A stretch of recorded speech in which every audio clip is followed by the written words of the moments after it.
고인이 된 김영삼 대통령은 구수한 경상도 사투리에 특유의 직설 화법으로 참 많은 유머의 소재가 되기도 했습니다. 문민정부가 들어서고 실제로 코미디계에 민주화 바람이 불었었죠. 차명진 전 새누리당 의원, 서양호 두문정치 전략연구소 실장, 그리고 원조 성대모사의 달인, 시사풍자 개그의 달인 김학도 씨 모셨습니다. 안녕하세요. 안녕하십니까. 네, 안녕하십니까. 여기 뭐 말로 벌어먹고 사는 분들이 네. 우리가 다 이제 말로 벌어먹고 사는 사람들인데 근데 정치는 정말 단순한 말을 해야 된다라는 교훈을 정말 김영삼 대통령이 준 것 같아요. 그렇죠. 복잡한 말에서는 안 먹힌다. 정말 단순하게 팍 찔러야 된다. 닭의 모가지를 비틀어도 새벽은 온다. 돌이켜보면 명언이었어요, 진짜. 그렇죠? 명언이었어요. 예. 김학도 씨는 정말 경쟁심도 느끼셨을 것 같아요. 아, 나도 저런 말 좀 써야 되는데. 한 말씀 하시는 것마다 예. 화제가 되고 또 많은 분들이 또 이 코미디의 소재로 또 쓰기도 했었었는데요. 예. 사실 뭐 경제적, 정치적으로 많은 업적을 남기신 것도 분명한데 예. 민주화의 앞장선 건 또 코미디의 민주화에서도 상당히 또 역할을 해주셨다고 저는 생각을 합니다. 당시에 이제 YS를 못 말려라는 그런 책도 이렇게 출간이 됐는데 네. 장덕균 작가라고 저희 코미디계에서는 좀 대작가님이신데 예. 그분이 처음에 이 책을 내고 굉장히 걱정을 많이 하셨다고 해요. 과연 이 책을 내고 잡혀가지는 않을까. 남산에 끌려가는 거니까. 그 전 정권에서 만약에 전두환 전 대통령을 풍자를 해서 DH는 못 말려 했으면 반드시 잡혀갔을 건데 예. YS는 이 책을 읽고 예. YS를 못 말려. 내가 왜 못 말려? 드라이가만 있으면 말리지.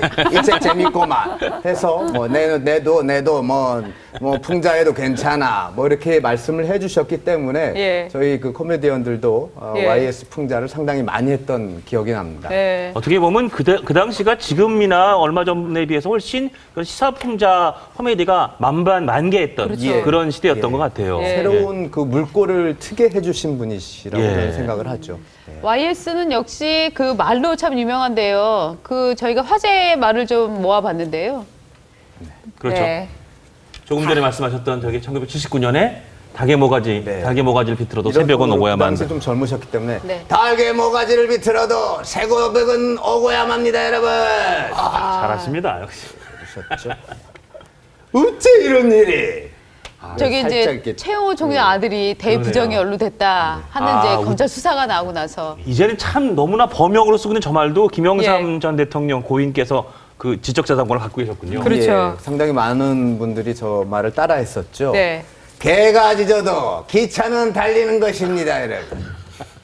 아니, 저 말도 뭐 딱 느낌을 정확히 받아요. 무슨 네. 메시지인지. 네. 예. 네, 근데 하나의 척결을 당시에 이제 얘기를 한 건데 정말 그렇다면 듣는 국민들은 개는, 예. 얼마나 기분이 상했습니까? 갑자기 순식간에 개가 당시 돼버린. 뭐 네. 개해여서 예. 예. 개를 인용한 그런 말씀을 하셨는데 네. 개도 참 여러 가지로 또 이렇게 표현이 되는구나라는 예. 것도 느꼈습니다. 군견이겠죠, 네. 군견. 그리고 김영삼 전 대통령께서는 정치인은 골프를 치면 안 된다. 대통령은 특히나 예. 이렇게 또 생각을 하셔가지고 누군가가 또 골프를 친다는 소식을 듣고 그 모임 장소에서 아직도 골프를 열심히 치십니까? 이렇게 또 단도직입적으로 돌직구를 날리신 그런 말도 있었습니다. 네. 이번 기회에 일본의 버르장머리를 확실히 고쳐놓겠어. 네, 확실히가 빠졌네. 확실히가 빠졌네요. 확실히죠, 확실히. 네, 저 말은 확실히. 사실 외교적으로는 좀 논란의 소지를 남긴 말이긴 한데 그렇죠. 어쨌든 그 당시에 일본을 향한 우리 국민들의 마음을 어떻게 한 문장으로 아주 압축시킨 건 예. 맞는 것 같아요. 네. 솔직히 좀 후련한 그런 예. 단어 선택이었다고 생각을 그렇죠. 하고 계신 분들도 계셨죠. 예. 네. 내도 23일간 단식해봤지만 굶으면 죽는 것은 확실하다. 저는 사실 저는- 김영삼 대통령 어록 중에 이게 가장 명언인 것 같아요. 저도 정말 인간의 본성을 정확히 깨뜨린 인간이 굶으면 죽습니다. 네. 그래서 정말 너무 웃겼잖아요, 사실 저 말이. 그렇죠. 그런데도 지나고 나서 생각해 보면 인간의 본성을 정말 자연의 그리고 법칙을. 실제로 단식 중인 최병렬 당시 대표에게 정말 너 굶으면 죽는 건 확실하다는 얘기만큼 가장 필요한 조언도 없거든요. 네. 저 그 말씀 그래서 네. 그런 얘기에서 울림이 있는 것 같습니다. 뭐 예. 그 돌려 말하는 것보다는 그러니까요. 네. 저렇게 직접적으로 직설 화법으로 또 말씀을 해주시면은 여러 네. 가지 또 금방 또 답이 나오겠지요. 네.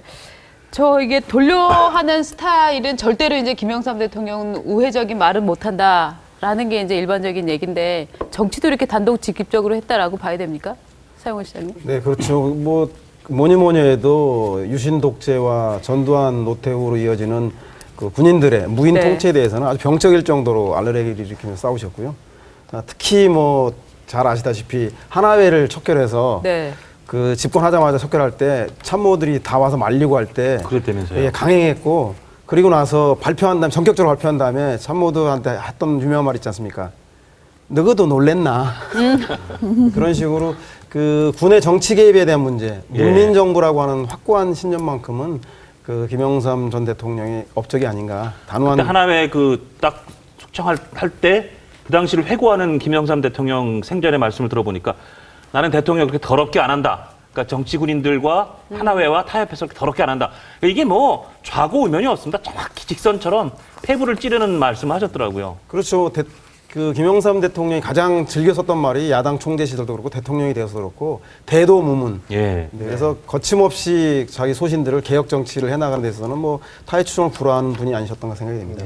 저는 1993년도에 데뷔를 했는데요. 예. 당시 저는 첫 선거를 치를 때 김영삼 전 대통령이 그때 대통령이 되셨습니다. 예. 그리고 김영삼 전 대통령께서 여러 가지로 코미디의 부분에 있어서 정치 풍자를 갖다가 좀 할 수 있게끔 편안하게 해주신 분이라고 저는 생각을 해서 예. 그런 부분에서 참 대단하신 분이고 존경스러운 분이다라는 생각을 뿐만 하고 아니라 있습니다. 네. 그런 환경을 제공하실 뿐 아니라 말 실수도 사실은 좀 하셔서 그런 의미의 그 소재 제공도 있으셨는데 서 실장님 제가 몇 가지 기억나는데요. 예. 예전에 그 야당 총재 시절, 대통령 후보 시절이죠. 예. 그 언론사의 초청으로 토론회 하는데 한반도 그 비핵화 문제에 예. 전술핵도 포함되냐고 물어봤을 때 전술핵에 대해서 원자로 말입니까? 라고 해서 아주 기자들을 아연하게 만들었고 그 또 야당 총재 시절에 외신의 야당 총재 기사가 나서 그때 외신 이름이 그 사우스 차이나 모닝 포스트라고 하는 그렇죠. 그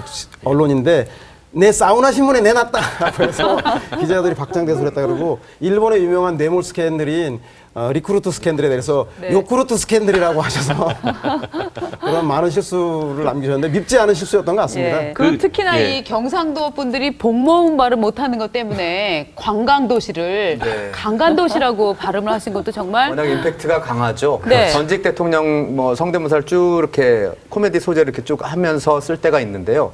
김영삼 전 대통령의 그 성대모사를 할 때가 네. 가장 웃음이 많이 나왔던 걸로 저는 기억을 합니다. 그래도 아무리 그렇게 자유롭게 자신의 이제 유머의 소재로 던졌지만 그래도 뭔가 좀 언짢고 이런 이 메시지가 전달되지 않았나요? 혹시 그런 글쎄요. 에피소드 없으셨어요?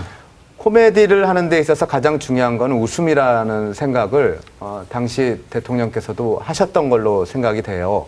그래서 뇌를 소재로 해서 웃음을 준다면 대한민국 국민들이 확실히 웃게끔 해 주십시오, 여러분! 라고 얘기를 하셨던 걸로 저는 또 기억을 하고 있습니다. 조금 진지한 얘기 하나만 여쭤보고 갈게요. 실장님 좌동형, 우형우 유명했잖아요. 네, 그렇죠. 예. 근데 이번 그 상가에서 한 정치인이 정말 진실한 정치인은 YS를 모셨던 좌동형, 우형우 아니냐 이 얘기 나왔는데 네. 공감하는 분들이 꽤 있는 것 같아요. 그렇습니다. 그 진실한 사람이란 말이 박근혜 대통령께서 하셔서 객지에 나서 고생을 많이 하시는데 예, 예. 실제로 진실한 사람의 원조들은 그 김영삼 대통령이나 김대중 전 대통령들처럼 나중에 가신 정치, 측근 정치로 비판을 받긴 했지만 네. 그 민주화 운동 때부터 함께 생사고락을 넘었던 그분들에 대해서는 대표적인데 그 중에서 특히 이제 최영우, 김동영 그 전 장관 두 분은 최영호는 의리의 돌쇠라 그래서 그렇죠. 70년대 기관에 끌려가서 YS의 정치 자금을 대는 배우를 대라라고 하는 갖은 고문과 협박에도 불구하고 굴하지 않고 독재 정권과 김영삼 대통령 옆에서 끝까지 싸웠기 때문에 의리의 돌쇠라는 별명이 붙고 김동영 장관 같은 경우는 불곰인데 그 불곰이라고 별명이 붙은 이유는 그 김영삼 대통령이 마지막 그 대통령 되기 전에 야당 총재 시절에 50 청산하고 3당 합당하는 그 과정이 있었는데 그 당시 김동영 장관께서는 그 암 말기로 그 아주 생명이 위태로운데 그 사실을 밝히지 않고 마지막까지 그 3당 합당과 그 50 청산 작업을 뒷받침했다라고 하는 예. 그런 분들이야말로 오늘날 김영삼 대통령이 거산이라고 국민들에게 칭찬받는데 숨은 일꾼들이고 동지들이 아니었는가. 네. 다음 이슈입니다.